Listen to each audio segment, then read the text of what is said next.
జై వీరబ్రహ్మ జై గోవిందమాంబ జై. నేను మీ కృష్ణమాచార్య.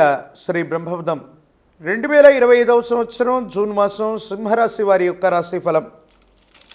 శివాయ బ్రహ్మణే నమ. వీరబ్రహ్మేంద్ర స్వామిని నమో నమ. జై వీరబ్రహ్మ జై గోవిందమాంబ జై.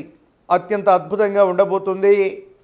అష్టమ స్థానంలోకి శని భగవానుడి యొక్క సంచారం వచ్చినప్పటికీ కూడా దేవగురువు అయినటువంటి బృహస్పతి మీ యొక్క జన్మరాశి నుండి ఏకాదశంలో సంచరిస్తున్నటువంటి వేళ వృత్తి, ఉద్యోగ, వ్యాపార సంబంధమైనటువంటి విషయాలు అత్యంత అనుకూలంగా మారబోతున్నాయి. కొన్ని సందర్భాల్లో ఎక్కడైతే అవమానించబడ్డామో, ఎక్కడైతే తెగర్తలు వచ్చాయో అక్కడే సన్మానం జరగాలి, పొగడ్తలు రావాలని పెద్దలు చెప్తూ ఉంటారు. బహుశా మీ దైనందిన జీవితంలో అదే జరగబోతుందేమో. కొన్ని సంవత్సరాల యొక్క జీవిత పర్యంతం కూడా జీవితం మొత్తం కూడా స్తంభించిపోయింది. ఏం చేయాలో అర్థం కాక, ఏమవుతుందో తెలియక సంఘర్షణతో కూడిన జీవన విధానంలో ఉన్నటువంటి మీకు పరిస్థితులు చక్కబడుతున్నాయి. ఏ ఒక్క వ్యక్తికి రుణగ్రస్తుడిగా లేని జీవన విధానం కావాలన్నటువంటి ఆలోచన చేత పాత బకాయిలన్నీ కూడా చెల్లించి వేస్తారు. ప్రత్యేకించి ఆర్థిక సంస్థల నుండి పెద్ద మొత్తంలో ధనం కోసం మీరు చేసే దరఖాస్తు ఆమోదించబడుతుంది. ఆకస్మికమైనటువంటి ధన ప్రాప్తిని కూడా పొందేటువంటి అవకాశం ఉంది. జీవన గమనానికి సంబంధించినంత వరకు కొన్ని క్లిష్టమైనటువంటి సందర్భాల్లో కుటుంబానికి సంబంధించినటువంటి వ్యక్తుల యొక్క బాసట, అండ మీకు కొండంత అండగా ఆత్మస్థైర్యం చేత ఒక పెద్ద సమస్యను సులభంగా పరిష్కారం చేసుకోగలుగుతారు. సమాజంలో మీ యొక్క ఖ్యాతి పెరుగుతుంది. కొంతమంది ముఖ్యమైనటువంటి వ్యక్తుల యొక్క సాహచర్యం వల్ల కానీ, కొంతమంది ముఖ్యమైనటువంటి వ్యక్తుల యొక్క సలహాల వల్ల కానీ మీ దైనందిన జీవితంలో ఓ ముఖ్యమైనటువంటి విషయంలో అనుకూలవంతమైనటువంటి ఫలితాలు వచ్చేటువంటి అవకాశం ఉంది. స్థిర చరాస్తులకు సంబంధించినటువంటి అమ్మకం, కొనుగోలు అంశాలు బాగున్నాయి. ఎక్కువ వెలకి స్థిర చరాస్తులు అమ్ముడవుతూ ఉంటాయి. ఎంతో కాలంగా చాలా ఇబ్బందులు పడ్డాం, సమస్యాత్మకమైనటువంటి స్థితిగతుల్లో ఉన్నాం, ఆర్థికపరమైనటువంటి సమస్యలు చుట్టుముట్టాయి అనుకుంటున్నటువంటి మీకు ఒక్కసారిగా పరిస్థితుల్లో సానుకూలవంతమైనటువంటి మార్పులు రాబోతున్నాయి. ఆకస్మికమైనటువంటి ధనప్రాప్తి యోగం వల్ల పాత బకాయిలన్నీ కూడా తీర్చి వెళ్ళగలుగుతారు.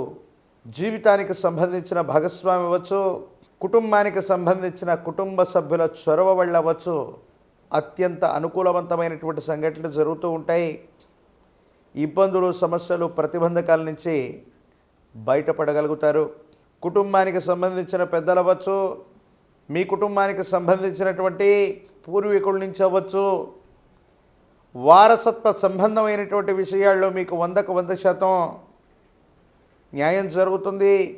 స్థిర చరాస్తులు, వారసత్వ సంబంధమైనటువంటి అంశాలని రాజీ మార్గాన పరిష్కరించుకోగలుగుతారు. సహోదర సహోదరి వర్గం, కుటుంబానికి సంబంధించినటువంటి వ్యక్తులతో అన్యోన్యకరమైనటువంటి దాంపత్య జీవితం ఉంటుంది. అనుకూలవంతమైనటువంటి ఫలితాలు పొందగలిగినటువంటి స్థితిగతులు ఉన్నాయి.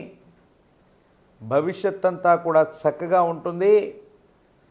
అనుకూలవంతమయ్యేటువంటి అవకాశం కనబడుతూ ఉంటుంది. ఏది ఏమైనప్పటికీ కూడా సింహరాశి జాతకుల యొక్క జీవన గమనంలో సంతాన సౌఖ్యం ఉంది. సంతానం కోసం మీరు చేసేటువంటి ప్రయత్నాలు సఫలీకృతమవుతాయి. అనుకూలవంతమైనటువంటి ప్రయోజనాలు కూడా వచ్చేటువంటి అవకాశం కనబడుతూ ఉంటుంది. కొన్ని సందర్భాల్లో చట్టపరమైన, న్యాయపరమైనటువంటి వ్యవస్థలో గనక ఇబ్బందులు ఉన్నట్టయితే అవన్నీ కూడా మీకు సానుకూలవంతంగా పరిష్కారం చెందేటువంటి అవకాశం కలుగుతుంది. సంవత్సరాలు మారిపోతున్నా జీవన విధానం మారట్లేదన్న భావనతో ఉన్నటువంటి మీకు భగవంతుడు కాలం సాయం చేసినట్టుగా చట్టపరమైన అంశాలు, పోలీసు సంబంధమైనటువంటి ఇబ్బందులు, కోర్టుకు సంబంధించిన వ్యవహారాలు ఇవన్నీ కూడా రాజీ మార్గాన పరిష్కారం అవుతూ ఉంటాయి. ఆరోగ్య సంబంధమైనటువంటి విషయాల్లో మాత్రం కొంత జాగ్రత్తగా ఉండండి. కంటికి సంబంధించినటువంటి ఆరోగ్య సమస్యలు, రక్తానికి సంబంధించినటువంటి ఇన్ఫెక్షన్లు కొన్ని ఇబ్బందులకు కారణమయ్యేటువంటి అవకాశం ఉంది. ఈ రాశిలో ఉన్నటువంటి రాజకీయ నాయకులకి పదవీ ప్రాప్తి యోగం ఉంది. నిరుద్యోగులకి ఉద్యోగ కాలం, వివాహం కానటువంటి వాళ్ళకి కళ్యాణ గడియలు కలిసి వచ్చేటువంటి అవకాశాలు కనబడుతూ ఉన్నాయి. ఏది ఏమైనప్పటికీ కూడా సింహరాశి జాతకుల యొక్క జీవన గమనంలో వచ్చిన ప్రతి అవకాశాన్ని కూడా సద్వినియోగం చేసుకోదలిచినట్లయితే పరిస్థితులు అన్నీ చక్కబడతాయి, యుగదాయకమవుతాయి. సానుకూలవంతమైనటువంటి ప్రయోజనాన్ని తప్పకుండా పొందేటువంటి అవకాశం కనబడుతూ ఉంటుంది. ప్రత్యేకించి గణపతి స్వరూపాన్ని ఆరాధన చేస్తున్న హరిద్రా గణపతి లేదా పసుపు కొమ్ములతో గణపతి స్వరూపంగా ఆరాధన చేస్తూ పసుపు కొమ్మని గనక గణపతి స్వరూపంగా ఆరాధన చేసి మీరు ముఖ్యమైనటువంటి పనుల్లో బయటకు వెళుతున్నటువంటి సందర్భంలో ఈ గణపతి స్వరూపమైనటువంటి పసుపు కొమ్ములను గనక మీతో పాటు తీసుకెళ్తూ ఉన్నట్టయితే మీరు చేసే ప్రతి ప్రయత్నంలో కూడా విజయం సంప్రాప్తిస్తుంది. ఉన్నటువంటి ఇబ్బందులు తొలగిపోతాయి. మానసికమైనటువంటి సంఘర్షణల నుండి బయటపడగలిగినటువంటి పరిస్థితులు కూడా గోచరిస్తూ ఉంటాయి. సింహరాశి జాతకుల యొక్క దైనందిన జీవితంలో ఈ పరిహారాన్ని ఆచరించడం వల్ల సోమవారం పూట కానీ, గురువారం పూట కానీ, లేదా విశేషవంతమైన తిథుల్లో కానీ విశేషవంతమైనటువంటి ప్రాచీన శివాలయ ప్రాంగణానికి వెళ్ళి మహాగణపతి స్వరూపాన్ని ఆరాధన చేసే ప్రయత్నం చేయండి. సమస్తమైనటువంటి విఘ్నాలు తొలగిపోయి మీ ప్రతి సంకల్పం కూడా నెరవేరేటువంటి అవకాశం కనపడుతూ ఉంటుంది. మరిన్ని వీడియోలు చూడటానికి గాను మన ఛానల్ని లైక్ చేయండి, షేర్ చేయండి, తప్పకుండా సబ్స్క్రైబ్ చేయండి.